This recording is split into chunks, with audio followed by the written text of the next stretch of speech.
Long term projects எதுவுமே வந்து இவங்களால இந்த 5 வருஷத்துல செய்ய முடியலங்கிறது ஒரு சேடான ட்ரூத் தான்.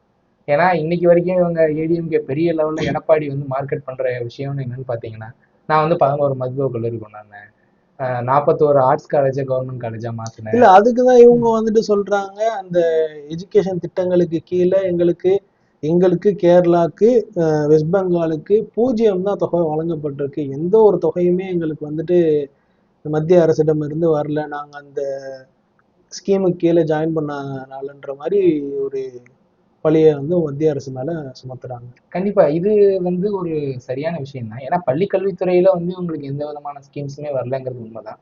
பட் உயர்கல்வியிலையுமே இவங்க ஏன் ஃபோக்கஸ் பண்ணலங்கிறது ஒரு விஷயம். அதுவும் இல்லாம இவங்களுக்கும் ஆளுநருக்கும் வந்து ஒரு பெரிய ரிஃப்டா தான் போயிட்டு இருக்கு இன்னைக்கு வரைக்குமே.